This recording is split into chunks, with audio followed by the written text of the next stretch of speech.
നമുക്ക് കഴിക്കാം, ചായയോടൊപ്പം കഴിക്കാം. ഇപ്പോൾ ഒന്ന് ഒടിച്ചെടുത്ത് നമുക്കിത് ഉണ്ടോ, നല്ല സൂപ്പറാണ്.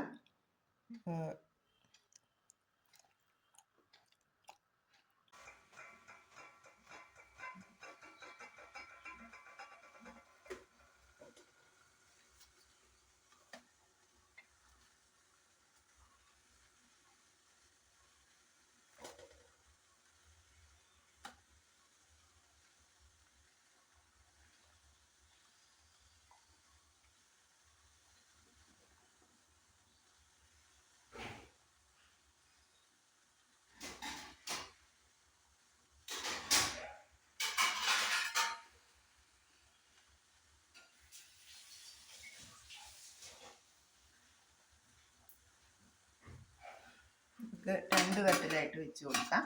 ഏകദേശം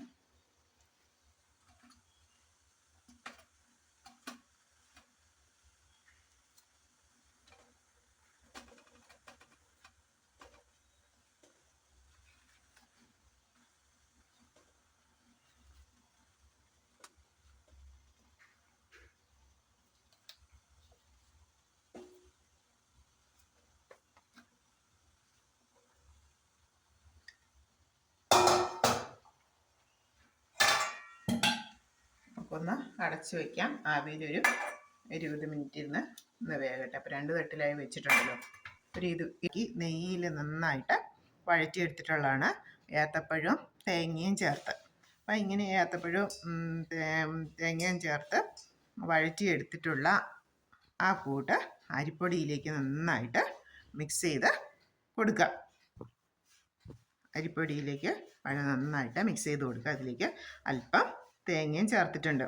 ഇനി നമ്മൾ ഇത് കുഴയ്ക്കാനായിട്ട് ഉപയോഗിക്കുന്നത് സാധാ വെള്ളമല്ല, നമ്മൾ ശർക്കര പാനിയാണ്. ശർക്കര പാനിയാക്കി വെച്ചിട്ടുള്ള ശർക്കര പാനി ഉപയോഗിച്ച് നമുക്ക് ഒന്ന് കുഴച്ചെടുക്കാം.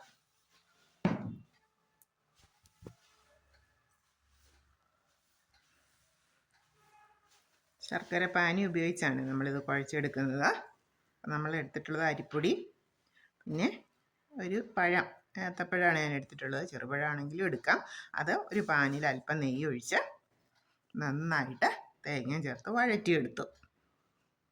ഈ കൂട്ട് നമുക്ക് അരിപ്പൊടിയിലേക്ക് നന്നായിട്ട് മിക്സ് ചെയ്ത് കൊടുത്ത് നമ്മൾ ഇലയിൽ പരത്തി സാധാ ഇഡ്ഡലി ചെമ്പിൽ വെച്ച് പുഴുങ്ങിയെടുക്കുന്ന ഒരു അടയാണ്.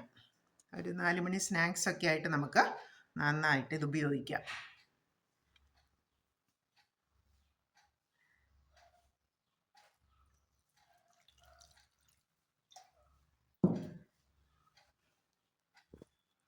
ചെറു ചൂട് നമുക്ക് ശർക്കര പാനി ചേർത്ത് കൊടുക്കാം.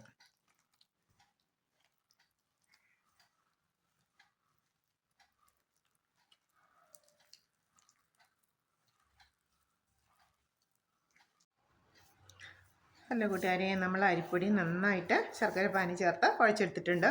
ഒരു തുള്ളി ഉപ്പ് ഒഴിച്ചു ഒന്ന് മധുരം ഒന്ന് ടാലി ആവുന്നതിനായിട്ട് നമ്മളിതിലേക്ക് കൂട്ടി ചേർത്തത് ഒരു വാഴപ്പഴം, അല്പം തേങ്ങയും നെയ്യിൽ നന്നായിട്ട് വഴറ്റിയെടുത്ത് വഴറ്റി കഴിയുമ്പോഴത്തേക്ക് അത് നന്നായിട്ട് വെന്ത് ഉടഞ്ഞു വരും. അത് നമ്മൾ ഈ അരിപ്പൊടിയിലേക്ക് ചേർത്ത് നമ്മൾ ശർക്കര പാനിയാണ്, വെള്ളമല്ല ഉപയോഗിച്ചത്, പാനി ഉപയോഗിച്ചാണ് നമ്മൾ കുഴച്ചെടുത്തത്. ഇനി നമുക്കിത് മാവ് റെഡി ആയിട്ടുണ്ട്. നമുക്കിനി ഇത് ഇലയിലേക്ക് പരത്തി സാധാ അട നമ്മൾ ഇഡ്ഡലി ചെമ്പിൽ വേവിച്ചെടുക്കുന്ന പോലെ ആവശ്യത്തിന് വലിപ്പത്തിൽ നമുക്കൊരു ബോളാക്കിയിട്ട് നമുക്ക് പരത്തി കൊടുക്കാം. വേണ്ടോ, നന്നായിട്ട് നെയ്യ് ചേർത്ത് നമ്മൾ വാഴപ്പഴം വഴറ്റി എടുത്തിട്ടുള്ളത് കൊണ്ട് നമുക്ക് കയ്യിലൊന്നും അങ്ങനെ കയ്യിലൊന്നും പിടിക്കത്തില്ല. അപ്പം മധുരം കൂടുതൽ വേണ്ടുന്നവർക്ക് കൂടുതൽ ശർക്കര പാനി ചേർക്കാം കേട്ടോ. ഇപ്പം നമ്മൾ ഈ മധുരം ചേർത്ത് കുഴച്ചിട്ടുള്ളത് കൊണ്ട് ഇനി ഫില്ലിങ്സ് ഒന്നും വെക്കേണ്ട ആവശ്യമില്ല.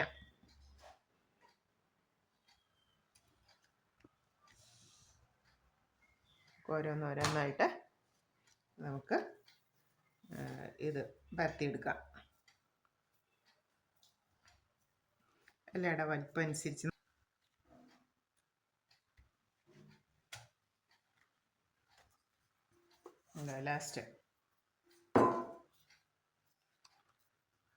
ലാസ്റ്റ് ഒരു കുഞ്ഞനും കൂടി ഉണ്ട്. നമുക്കത് ഒരു ചെറിയ ഇലയിലേക്ക് പരത്തി കൊടുക്കാം.